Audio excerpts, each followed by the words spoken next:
పెసరపప్పు 10/10. ఇది అసలు కింగ్ ఆఫ్ ఆల్ దాల్స్. దీంట్లో ప్రోటీన్ అండ్ ఫైబర్ పుష్కలంగా ఉండడం వల్ల diabetes patient, post illness recovery, ఇంకా గట్ హెల్త్ కోసం సూపర్ ఆప్షన్.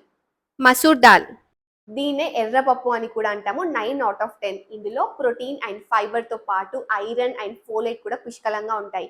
సో ఎక్స్పెషల్లీ లేడీస్కి సూపర్ ఆప్షన్. ఒక చిన్న టిప్ చెప్తాను, గుర్తుపెట్టుకోండి. పప్పన్నం తినేటప్పుడు లెమన్ జ్యూస్ని యాడ్ చేసుకోండి, ఎందుకంటే అందులో ఉండే విటమిన్ సి ఐరన్ అబ్జార్ప్షన్ని పెంచుతుంది.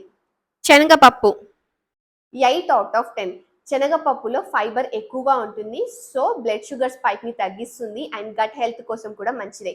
కానీ కొంతమందికి గ్యాస్ లేదా బ్లోటింగ్ ఇష్యూ రావచ్చు. సో కుక్ చేసే 6 అవర్స్ ముందు ఖచ్చితంగా వాటర్లో సోక్ చేయండి. మినపప్పు 7/10. ఇందులో ప్రోటీన్ అండ్ కాల్షియం ఎక్కువగా ఉంటుంది. సో ఇది మీ బోన్ హెల్త్కి అండ్ మజిల్ రికవర్కి బెస్ట్ ఆప్షన్. కానీ మీరు ఇడ్లీ, దోశ ప్రిపేర్ చేసుకునేటప్పుడు పొట్టు మినపప్పుని ప్రిఫర్ చేయండి. రాజ్మా 8/10. దీంట్లో ప్రోటీన్ అండ్ ఫైబర్ పుష్కలంగా ఉంటుంది. సో గట్ హెల్త్కి కూడా చాలా మంచిది. కానీ చాలా మందికి గ్యాస్, బ్లోటింగ్ ఇష్యూస్ వస్తాయి. సో కుక్ చేసుకునే ఒక 8 to 10 అవర్స్ ముందు ఖచ్చితంగా సోక్ చేసుకోండి. మీ ఫేవరెట్ దాల్ ఏంటిదో కమెంట్ సెక్షన్లో మెన్షన్ చేయండి.